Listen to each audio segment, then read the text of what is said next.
नमस्कार, मी डॉक्टर सतीश वसंत शिंदाडकर. आज आपण तरुण वयात हार्ट अटॅक येण्याची प्रमाण जे वाढलेलं आहे आणि त्याबद्दल माझ्या अनेक वर्षाच्या आयुर्वेदाच्या माध्यमातून आलेल्या अनुभवांचे या ठिकाणी विवेचन करणार आहे.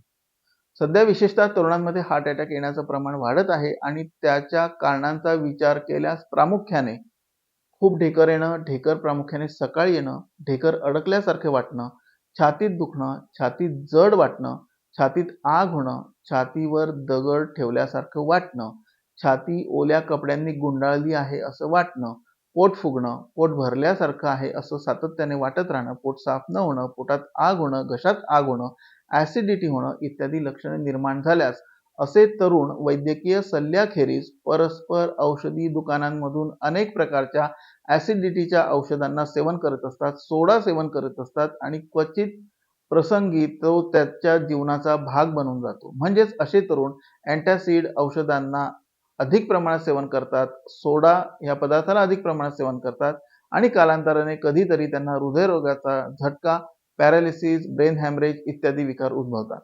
हार्ट अटॅकच्या कारणांचा विचार केल्यास प्रामुख्याने आहाराच्या संदर्भातील कारणांमध्ये नेहमी मिसळ पाव सेवन करणं म्हणजेच भिजवलेल्या कडधान्यांचा, मोड आलेल्या धान्यांचा अधिक प्रमाणात वापर करणे, फास्ट फूड, जंक फूड, सोडा असणारे पदार्थ अधिक प्रमाणात सेवन करणे, मैद्याचे पदार्थ अधिक प्रमाणात सेवन करणे, मांसाहार अधिक प्रमाणात सेवन करणे हेच प्रमुख आहे. दही, दूध इत्यादी पदार्थ रात्री सेवन करणं, अधिक प्रमाणात मिठाचे पदार्थ, संरक्षित केलेले पदार्थ, केमिकल्स असणारे पदार्थ सेवन करणं हे देखील याचे कारण ठरू शकते. सोबतच विविध प्रकारचे व्यसनं जसे दारू, तंबाखू, गुटखा, सिगारेट हे देखील कारणं आहेत. तरुणांमध्ये अधिक प्रमाणात चहा, कॉफी, कारण नसताना, वेळी अवेळी अधिक प्रमाणात पाणी पिणं, भूक नसताना किंवा जेवणावर जेवण, भुकेपेक्षा अधिक प्रमाणात आहार, आवडता आहार असल्यास अधिक प्रमाणात सेवन केल्याने देखील हार्ट अटॅक सोबत अनेक आजार होऊ शकतात.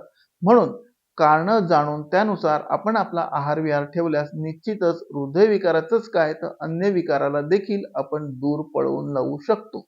नमस्कार.